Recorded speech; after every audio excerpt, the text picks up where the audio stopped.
வணக்கம், நான் உங்கள் இயற்கையாளன் தவம். என்னடா இது பேர் என்ன, தண்ணீர் பழத்தை வச்சு என்ன சொல்ல போறேன் அப்படின்னா, இப்போ ஒரு வீடியோ வந்தது இல்லையா, தண்ணீர் பழத்துல இன்ஜெக்ஷன் பண்ணி கெமிக்கல் யூஸ் பண்ணி இதை சிகப்பு கலர்ல மாத்துறாங்க, ரொம்ப இனிப்பா இருக்கிறதுக்கு இதுக்குள்ள இன்ஜெக்ட் பண்றாங்கன்னு. இத இந்த டயத்துல ஏன் வந்து வெளியில விடணும் அப்படின்னா, நம்ம விவசாயிகள் செய்யக்கூடிய இந்த தர்பூசணி பழத்தை ஒழிக்கிறதுக்கு தான்.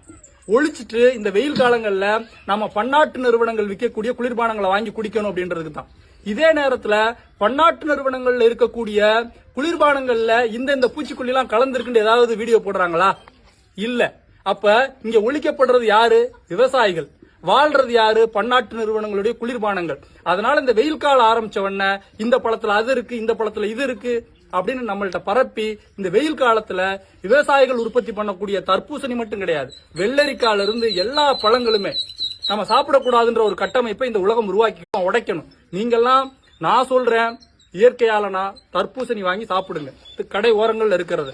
உங்களுக்கு ஒருவேளை பயமா இருக்கு அந்த வீடியோல பார்த்தோம் அப்படின்னா ஒரு சிம்பிள் ஸ்டெப் சொல்லி தரேன். இந்த மாதிரி வெள்ளை துணியை எடுத்துக்கங்க, இதுல தேய்ங்க, தேய்ச்ச உடனே இந்த மாதிரி சிகப்பு கலர்ல ஆயிடும். ஆகுதா? அப்படியே வாங்க.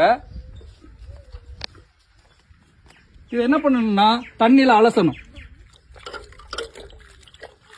தண்ணியில அலசிட்டீங்கன்னா இது உண்மையான சிவப்பு அப்படின்னா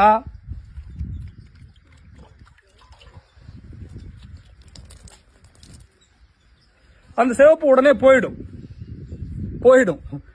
அப்படி போகாம இந்த சிவப்பு இதுலயே ஒட்டிக்கிச்சுன்னா அதுதான் கெமிக்கல். அதனால பழங்களை சாப்பிடுங்க. நான் இத பன்னாட்டு நிறுவனங்களுடைய குளிர்பானத்திற்கு எதிராக போடல, என்னுடைய விவசாயிகளுடைய பழங்களை வாங்குறதுக்கு ஆள் இல்லாம போயிடக்கூடாதுன்னு போடுறேன். அனைவருக்கும் பகிருங்கள். நன்றி. அன்புடன் உங்கள் இயற்கையாளன் தவம்.